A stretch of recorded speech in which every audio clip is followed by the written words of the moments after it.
So now that you know a bit more about the concept of happens before relationships and safe publication, we can start to turn our attention to places where these concepts are really applied in earnest in the Java class libraries, which of course have to abide by the same rules that user application code does as well. And we're going to start our coverage with something called Java's synchronized collections. And we'll talk about what a synchronized collection is, and then we'll talk a little bit about some of the things it provides, some of the benefits, as well as some of the limitations that it incurs. Now, by default, most Java collections are not synchronized. So if you take a look at things in just good old Java util, right, you have things like Arraylist or linked list or hash map or tree set, or pick your favorite kind of classic Java collection. And a good example, just to pick on somebody, is the Arraylist class. So if you take a look at the implementation, description, the way it behaves in the Arraylist documentation, you'll see that it says very clearly that this implementation is not synchronized. And therefore, if multiple threads access an Arraylist instance concurrently, and at least one of the threads modifies the list, in other words, it updates shared mutable state, then external synchronization must be provided. And if you don't do this, then you'll end up with chaos and insanity, because the threads will end up perturbing and corrupting the internal state of the array list. So if you have multiple threads trying to do things like add or remove elements from a non-synchronized array list, then chaos and insanity will result.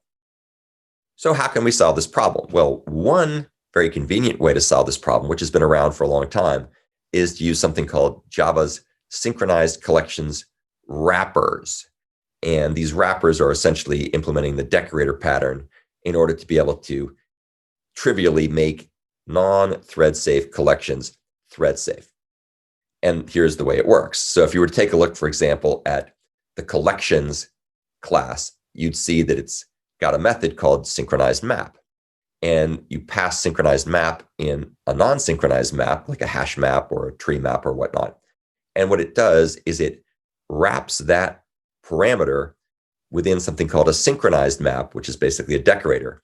And it will then encapsulate that and then forward all the method requests in a way that will be thread safe, as we'll see in a minute. So here's an example that we could use to implement this properly. So we take a good old hash map that you can see we initialize at the top of the screen. We wrap it by calling synchronized map. And that's basically a factory method on the collections utility class that converts the non-thread safe map into a thread safe map by using this synchronization wrapper. And then once we do that, we could have these different threads putting and getting elements in and out of the map, and they would all properly handle happens before relationships correctly. They would all handle safe publication correctly. Everything would be hunky-dory and would work fine. The problem with the wrappers, even though they're very simple and very clean, is that they're not optimized for concurrent access. And the reason for that becomes clear when you take a look at the internal implementation of the synchronized map. So as you can see here, synchronized map is a class that implements map, so it has the map interface, and then it has some internal state. One of the fields, of course, is the map it's decorating, that it's going to wrap, and the other field is an object, which it uses as a mutex. And you can see the constructor goes ahead and basically stores the this pointer, this reference, into the mutex. And then whenever you call methods on the synchronized map, like say get, the first thing it does is it calls synchronized, uses the synchronized statement and the synchronized keyword to get mutual exclusion into that particular mutex object. And then and only then will it go ahead and forward to the underlying map get method, the one that's not synchronized. And this is essentially just the good old gang of four decorator pattern. Nothing too fancy about this, but it works, but it's not optimized. And the reason why it's not optimized or not optimal is because there's a single lock.